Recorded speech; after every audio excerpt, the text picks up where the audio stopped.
Alrighty, we've got Hibana, cover by Otto, which makes sense because her tour is called Hibana, is it not? I think it is. Which I will be going to. I think it started recently, right? I hope that everyone that goes has a great time.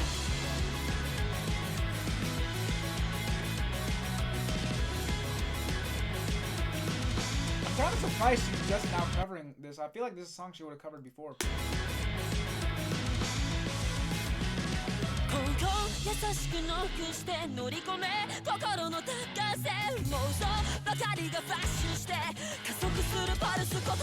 Hey, I was about to start grooving. What the fuck, man? I just watched Sinners yesterday. I was about to start hitting the Irish dance moves.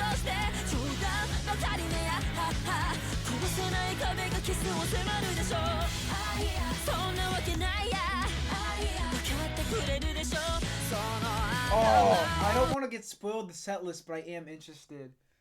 But I don't want to look at it cuz I didn't know the set list going into the show tour. And that was pretty awesome, especially the surprise stay with me thing. So I actually don't want to know cuz I was going to say, well, I wonder what it is, but don't tell me. I don't want to know. I wonder if this will be on. I even guess it's like anything new, obviously.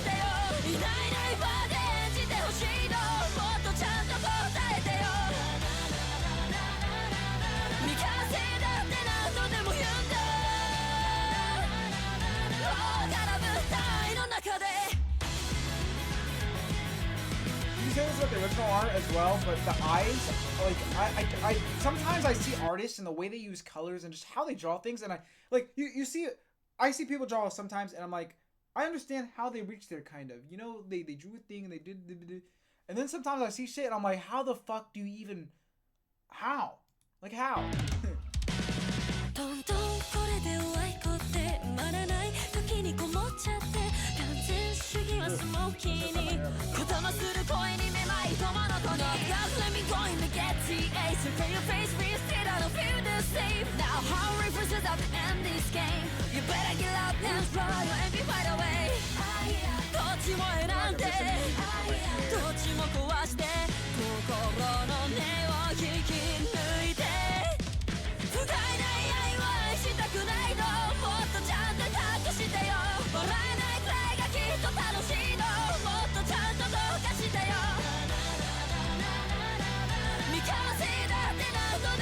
Oh, I don't want to be spoiled the set list, but I will look at what merch will be available in advance. I had a couple months to prepare, but I went crazy last time. I will go crazy this time as well.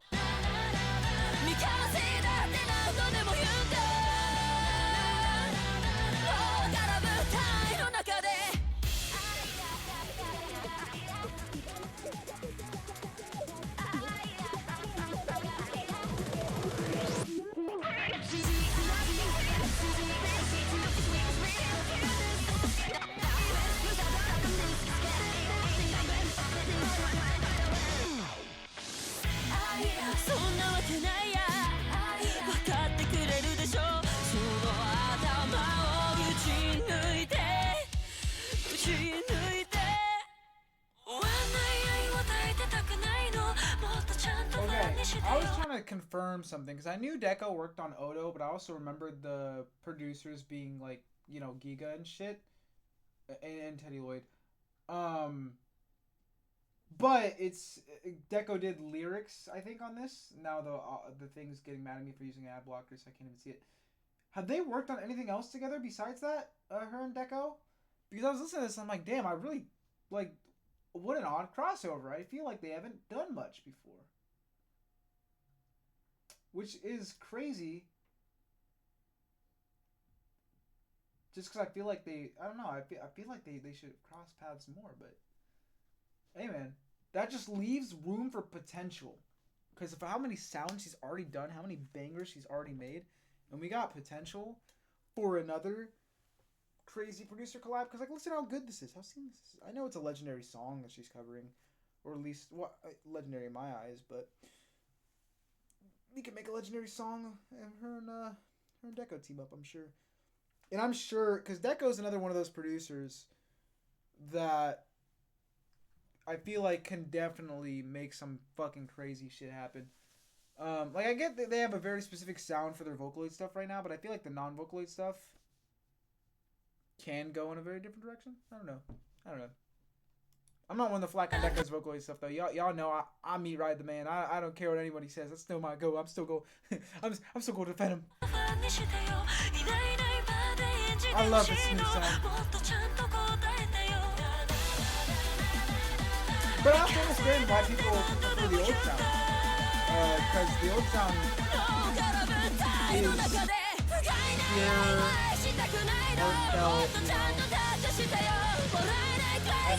sorry to interrupt Otto so much with the Deco talk, but I don't know, like there is some like I don't want to use like the buzzwords like like you know when people talk about like modern animation has no soul and they throw around buzzwords and shit like that. But I will say Deco's old music does feel like it comes from a place that the new doesn't. The new definitely feels a bit more commercialized, but I wouldn't say it's like soulless or Deco's just making this for money or you know just random shit that people throw out there when it comes to media and how it's changed over the years. Not specifically over an artist, but like it could be movies, animation, books, whatever the fuck you want to talk about. But the earlier works do seem to come from a deeper place within. The new ones, I don't know, because they also have deep messages, but like, I mean, some of them will use shit like sexual stuff to kind of sell the song, but also have like underlying meanings that you wouldn't understand or like you wouldn't like get without really like listening. Like off of first look, you might be like, oh, it's just one of these songs. And then compared to the old stuff, you might not think it's as emotional or as fulfilling of a song, but then you look into it, it's like, okay, this still has some shit behind it. But I guess maybe personal would be the word for a lot of the older ones. Like they feel, yeah, I don't know. I have to do it. I can make a video on this low key, but I'm not going to. But that would be a good video. Someone better than me should do that. The progression of Deco, Nina, music, message, themes, in composition. I don't know. It's like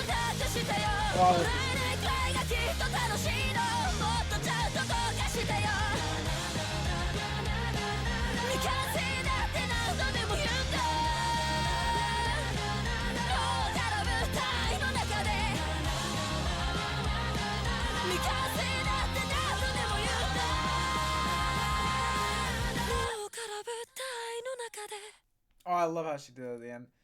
Like, I don't think I'll ever make this video, but I've thought about making like a Pinocchio P video, talking about like the themes of love, because I think in terms of why Pinocchio P is my favorite vocally producer, it's not only because he's like the one that I really just got into early, outside of Mitchie M, but I think it was because of those. It was around the time that the Love album was like having its songs come out, by the way, so this is probably why the love themes stick out to me more than some of his other stuff as well. It's like 2019 or whatever.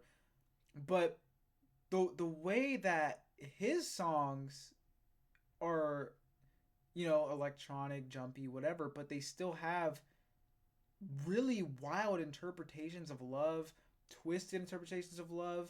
I mean, like, I'm Glad You're Evil Too, my favorite Vocaloid song of all time, is probably a great example of that. But then you got stuff like Secret Himitsu. It's like we got this. Oh, okay, I can make a whole video on that song itself. Pretty much any song on the Love album as well. It's like all these different. I mean, shit. What I mentioned earlier with the Deco sex songs. The fucking Love It does the same thing for Pinocchio P. It's not as like imagery explicit, but it has a lot of those metaphors for some nastier things. But that's just a metaphor once again for the cope and all this other. I might, I don't know, because I feel like I could actually make a video essay on Pinocchio P's relationship with love. That sounds like a weird way to put it, but I think that's the only way to put it, because there is a lot of a lot of fucking his songs do with love, and I guess that's not like uncommon for Japanese music or music in general. Oh my god, love the concept. Who would have fucking thunk it? But like I said, it's just the one that sticks out to me the most within the songs. Either that or like the meta shit that he does, like Anonymous M. But even that you could argue is like um the opposite. I don't know, like the I don't know. I might have to cook up something. It might take me like a year and a half, but I low key want to make a Pinocchio P video now. Sorry for the sidetrack.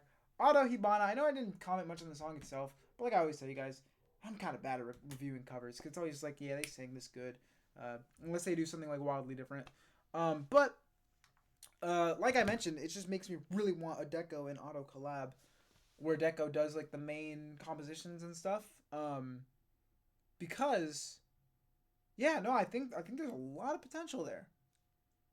I wonder what type of song it'd be though, because I really like rock. Yeah, we hear here Deco could do that with Auto, and Auto's great with rock stuff. But I feel like I'd rather. And I'm not saying the new sound for Deco is better. I'm just saying I feel like for a unique song from Auto, the new Deco sound would go kind of crazy. You can still have some rock in there. There's still some rock. You can throw in electric guitar and shit. But that like witty, snappy, fun, groovy style that Deco has right now, I think would be really entertaining to see Auto take a crack at. So I don't know. I'm just saying, when it happens, I'll be there to react to it. Ow. Sorry. Not even trying to be weird and fucking talk about it. Cause I just sound like I'm about to flex. I was be like, sorry, hard workout. No. I used to do push ups a lot. I used to be very proud that I could do 100. It's been years since I've done like actual workouts. I've just been running for the last few years. So I started doing push ups again the other day. And this is how you know I'm fucked up. Because I just started doing push ups again the other day and I'm still sore from it. And I don't know why. Well, I know why. Because it's not sore like it hurts, but like it's there. So it kind of reminds me because it's been so long since I've been sore. Because all I've done is run the last few years. And I'm so used to that. My legs don't get like that sore really. Like, you know, like, oh, my workout type of sore. It just kind of hurts sometimes. But yeah, it's weird. So I forgot. That fucking feeling is so. I don't know. It's nice to be back. Okay. Sorry for the ad fest. I'm out.